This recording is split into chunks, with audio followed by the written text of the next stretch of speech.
ng tao na likha ng Diyos ay sumuway sa Kanya. Ang bawat isa sa atin ay sumuway din sa Diyos. Ang tawag ng Diyos sa pagsuway ay kasalanan. Ano nga yung pagsuway? Tinawag ng Diyos na? Kasalanan!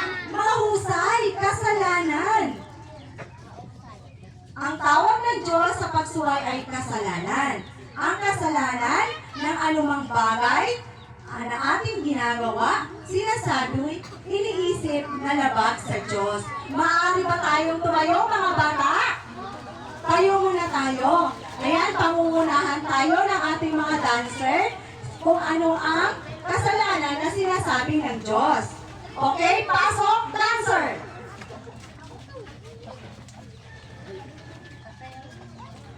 Ang kasalanan, gagayahin nyo yung mga ate kuya. Ang kasalanan ay anumang bagay na ating ginagawa, ganyan, sinasabi, iniisip, na labag sa Diyos. O isa pa, ulit, ang kasalanan ay anumang bagay na ating ginagawa, sinasabi, o iniisip, na labag sa Diyos. Yan. Maaari na tayong umupo. Salamat mga dancer. Ang resulta ng ating kasalanan ay pagkahiya at pagkalayos mula sa Diyos. Nakasaad sa Biblia sa Roma chapter 3 verse 23, sapagkat ang lahat ay nagkasala. Sino nga ang nagkasala? Lahat. Ibig sabihin, lahat ng tao ay nagkasala. At walang sinumang nakaabot sa kaharian ng Diyos. Ayan, kailangan natin ng Diyos upang tayo ay maligtas. Ano nga yung kailangan natin? Ang Diyos, mahina. Ano nga yung kailangan natin upang maligtas? Mahusay. Kailangan natin ng Diyos upang tayo ay maligtas. Nakikita niyo ba yung nasa larawan? Ano ito? Pinagawa niya ng laruan ng isang bata na dahilan ng siya ay umiyak. Anong nakikita niyo dito sa larawan na ito? Galit yung bata, sumasagot-sagot yung bata sa magulang. Tama ba yun o mali? Mahusay. Ano naman yung nakikita niyo sa baba? Pati na si.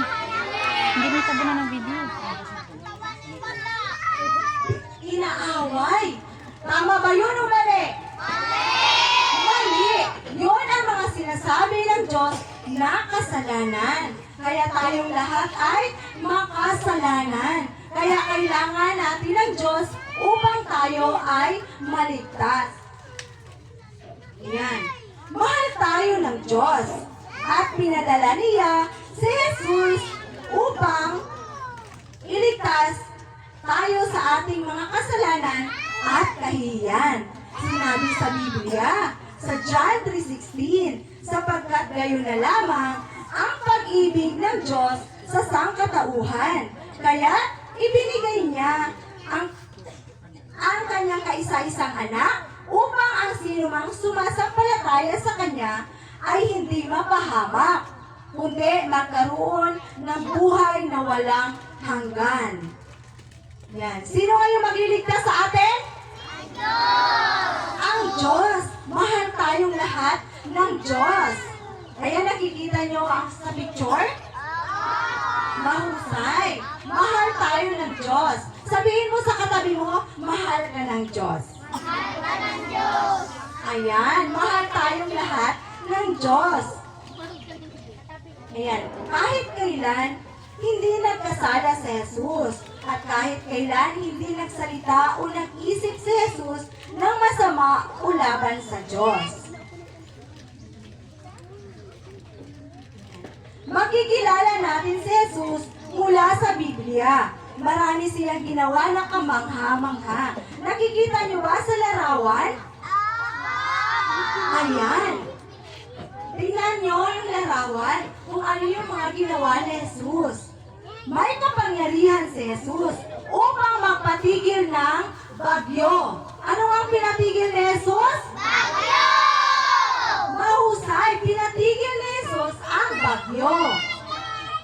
At ibalik ang buhay ng isang namatay na tao. So ito yan siya. Yan. Si Jesus ay bumubuhay ng mahusay. Siya ay bumubuhay ng patay na. So makapangyarihan si Jesus. Gumawa siya ng mga milagro. Ayan yung mga milagrong ginawa ni Jesus. Nagpapagaling ng mga tao. Kinakalingan ang kanilang mga pangangailangan. Nakikita niyo ba yung picture sa baba? Ayan. Si Jesus pala ay nagpakain ng libu-libong tao sa pamamagitan ng 5 tinapay at dalawang isda. So, ganun na makapangyarihan ng Diyos. Libu-libong tao yung pinakain niya. Sino ngayon makapangyarihan? Mahusay! Makapangyarihan ng ating Diyos. Yan, paulit-ulit na ipinapakita ni Jesus na siya ang anak ng Diyos. Sino nga si Jesus? Anak ng Diyos! Mahusay! Si Jesus ay anak ng Diyos. Kahit marami siyang ginawang mabuti, may mga tao pa rin nagalit kay Jesus. Yan. Excited na ba kayo sa paratang ng mga tao? Ayan. Ito.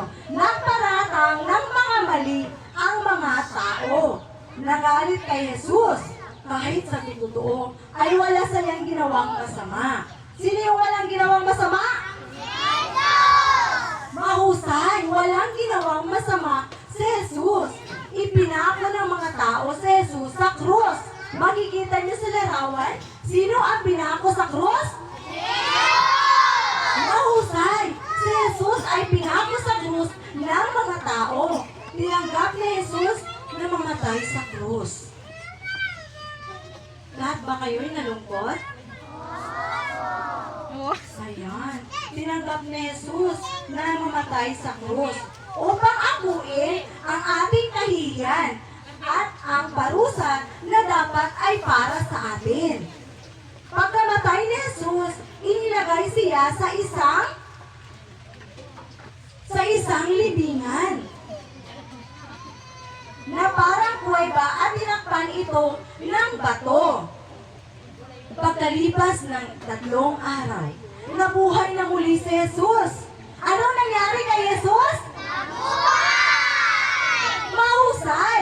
Nabuhay na muli si Jesus. Bumangon siya mula sa libingan. Ang kamatayan, ito ay upang tayo ay magkaroon ng bagong buhay. Para nga tayo ay magkaroon ng Bagong buhay! mahusay. Para tayo ay magkaroon ng bagong buhay. Nakikita niyo ba sa larawan? Meron pa bang... nakita niyo ba naka-open yung kuweba? Mahusay, ibig sabihin, si Jesus ay muling nabuhay. Hindi na siya patay. Si Jesus ngayon ay buhay. Buhay ang Diyos. Nagpakita si Jesus sa kanyang mga taga-sunod. At inutusan sila na humayo at sabihin sa lahat na sila'y muling nabuhay. Siya ay buhay ngayon. Ano nga si Jesus ngayon? Very good. Si Jesus ay buhay ngayon. Inaanyayahan ka ng Diyos. Inaanyayahan ka ng Diyos na maging kaibigan niya. Gusto mo bang maging kaibigan si Jesus? Mahusay! Kaibigan niya at kanyang tagasunod. Kaya kaniyang iligtas sa mga kamalian na nagawa mo. Maaari ka magkaroon ng ugnayan sa Diyos. At isang araw ay makasama siya sa langit magpakailanman. Ang gusto ng Diyos, tayo ay makasama sa langit. Ano ang gusto ng Diyos?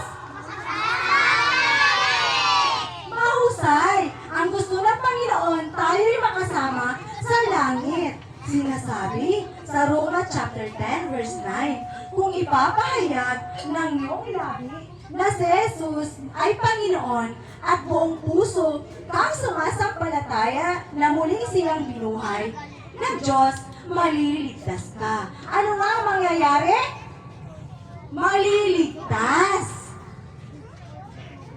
Ayan. Kung nais mong ihayag ang iyong pagtitiwala kay Jesus, maaari kang sumabay sa panalangin na ito. Handa na ba kayong manalangin at tanggapin si Jesus? Mahusay lahat ng handa na, ipalakpak ang kamay ng malakas para sa Panginoon. Ayan. Maaari na tayong tumayo, mga bata. Yan, pwede rin pong tumayo ang ating mga magulang at prayer warriors. Sama-sama po tayong tumayo. Yan. Paano tayo manalangin? Pagsamahin ng dalawang kamay sa libit. Right. Iyuko ang ulo, ipikit ang mata, at manalangin. Walang maingay, walang kakalabit sa katabi. Sasabihin ko ang panalangin at susundan niyo ako. Maliwanag? Okay. Minamahal kong Diyos. Nais ko pong maging kaibigan ninyo.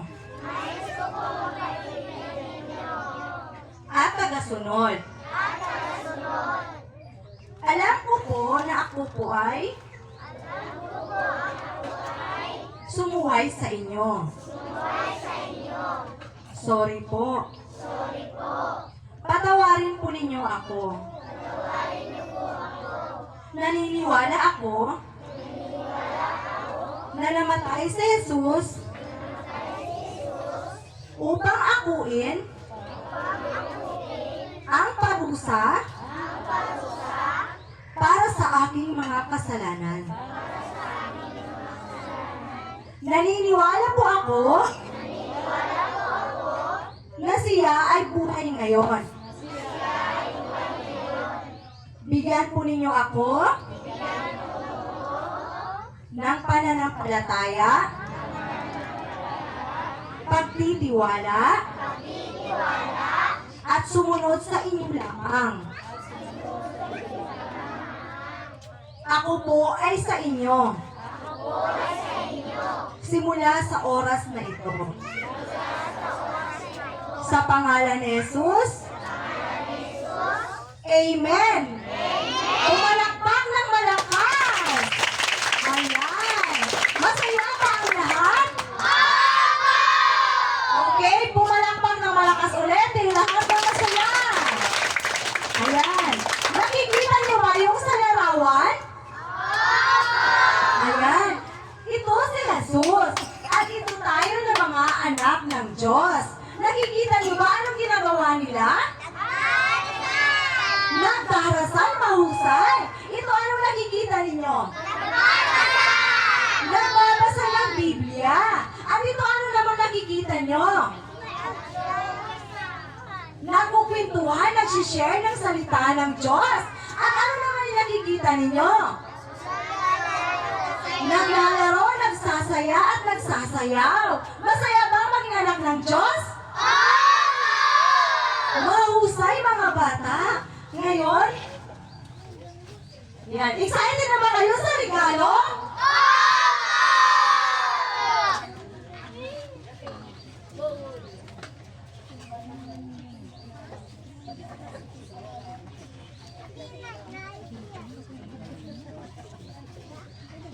Ayan, maaari na tayo umupo mga bata. Upo muna tayo. Ano nga yung roles natin?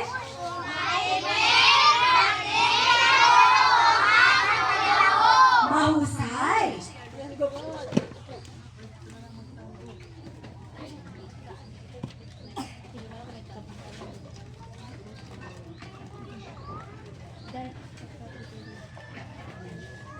Sa pagiging tagasunod ni Jesus, maganda makipag-usap sa Diyos. Ano ngayon maganda makipag-usap sa? Mahusay. Makipag-usap sa Diyos at basahin ang Biblia. Ano ngayon babasahin natin? Biblia! Mahusay, babasahin ang Biblia. Ang pagsunod kay Jesus ay daan sa pagbabago sa iyong mga gawa, sinasabi at iniisip. Mayroon kaming nais ibigay sa inyo. Ito yung booklet na ibibigay ng ating mga teacher at mga volunteers.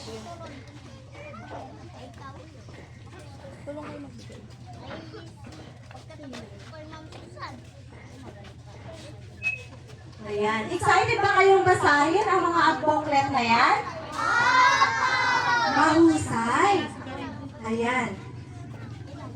Narinig ko na ba ang kwento tungkol kay Jesus? Mahusay. Ulit, narinig niyo na ba ang kwento tungkol kay Jesus?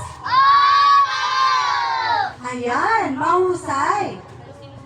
Ang booklet na ito ay tutulong magpaliwanag paano si Jesus naging pinakamahalagang regalo. Ano nga si Jesus pinakamalaki? Ano nga yung pinakamalaking regalo? Ang pinakamalaking regalo ay si Jesus. Ang pinakamalaking regalo ay sino? Si Jesus. Siya ang pinakamalaking regalo sa lahat.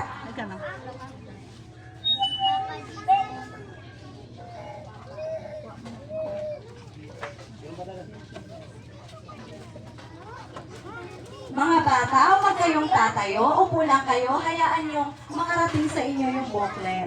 Lahat na ba meron? Mahusay. Sino nga yung pinakamalaki at pinakamahalagang regalo?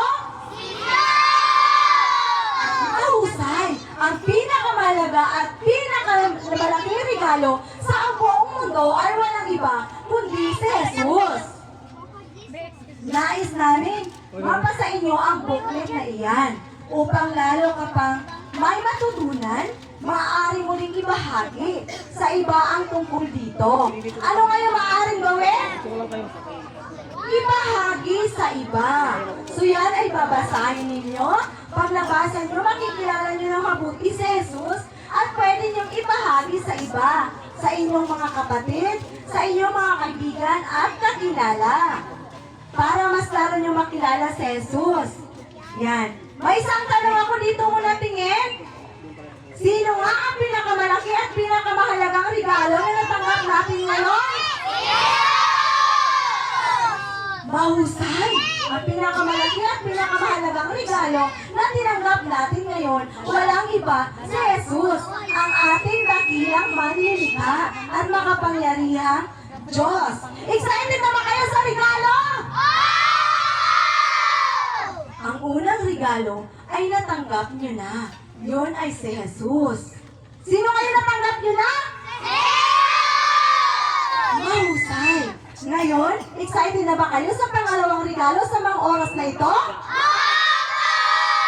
Mahusay, pumalakpak na malakas lahat na excited. Ayan. Very good.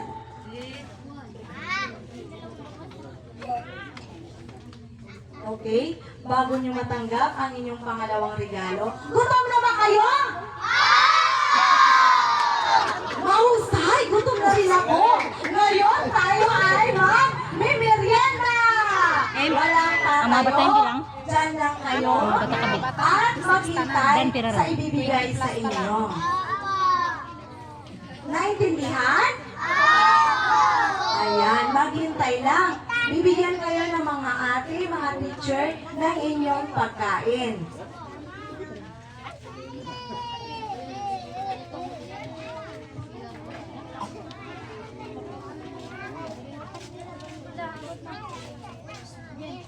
Okay, mga bata. Ano ang ating kwento? Tungkol sa Diyos. Okay, thank you. Bago po tayo magpatuloy, tayo po ay magmimerienda. Sino may gusto ng merienda? Yan. Mag-pray muna po tayo bago po tayo kakain ng merienda. Okay? Pikit ang mata. Huwag lang tumayo. Ako na lang. Ako na lang mag-pray. Sumunod lang kayo. Okay? Bago po tayo magmerienda, tayo po ay mag-pray.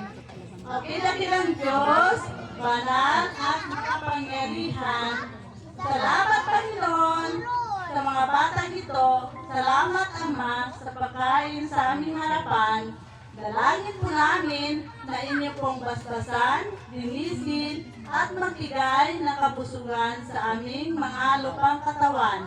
Salamat, Panginoon. Binabalik po namin ang pasasalamat sa dakilang pangalan na aming Panginoong Hesus. Amen. Sabihin niyo, Amen. Thank you.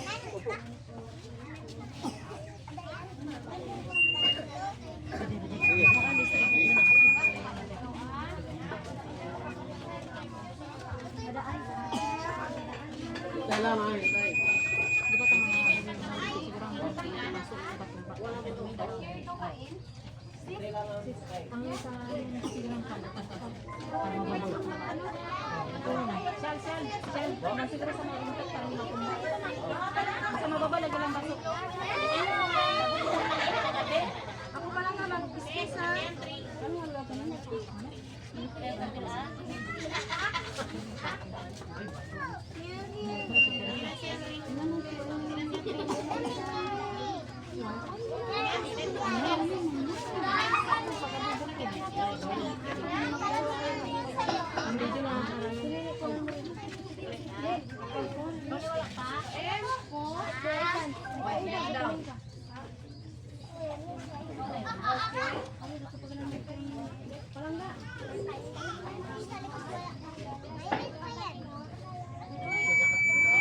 Okay? Pwede na kayong kumain, mga bata. Huwag mahiya. Kuha lang kayo kay Madam Risa. Yan, masarap yan. Masustansya. Kami nga kakain din eh. Gusto din namin yan. Sino pang wala? Ay, wala. Mayroon pa pala dito, mga madam. Mga nanay, gusto niyo na kumain? Mga nanay daw, gusto din. Yan, magpakabusog kayo mamaya, mayroon tayong gagawin.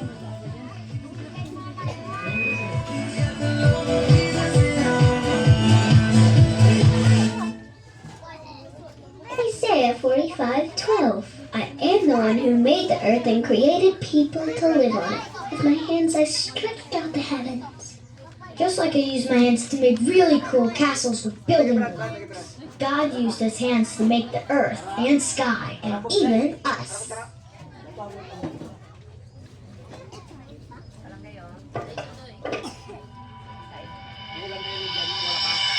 I am a C, I am a CH, I am a CHRISTIN, and I have CHRIST in my HEART, and I will LIVEETERNALY. I am a C, I am a CH, I am a CHRISTIN,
John 10:28, Jesus says, I give my sheep eternal life. They will never die, and no one can take them out of my hand.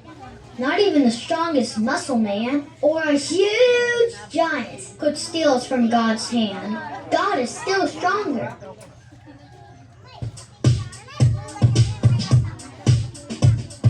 B-I-B-L-E, yes, that's the book for me. I sit alone on the word of God. B-I-B-L-E.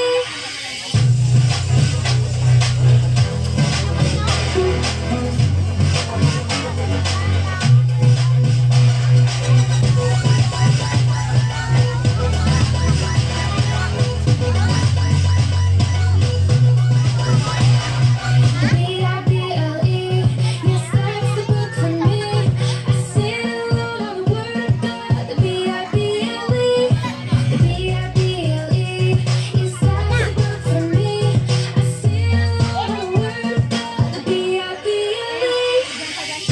Read it backwards, read it forwards, read it backwards. I for your insides, for your outsides, for your insides. Make you brave, make you bold, make you brave. Healthy, love forever, ever, ever. Read it backwards, read it forwards, read it backwards. I for your insides, for your outsides, for your insides. Make you brave, make you bold, make you brave. Healthy, love forever, ever, ever. The B-I-B-L-E, yes, that's the book for me. I sit alone on the word of God. The B-I-B-L-E, the B-I-B-L-E, yes, that's the book for me. I sit alone on the word of God. The B-I-B-L-E.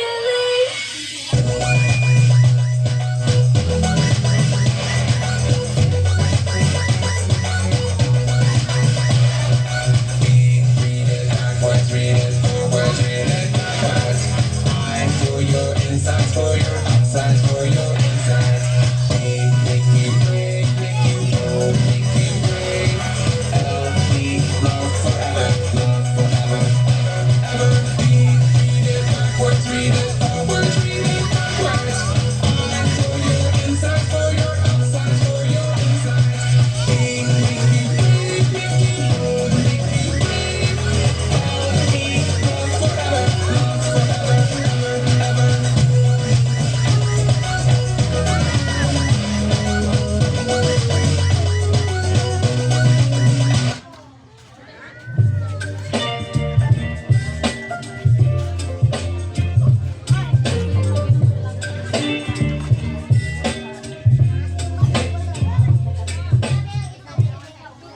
Bulas-bulas lang ah. Bulas-bulas.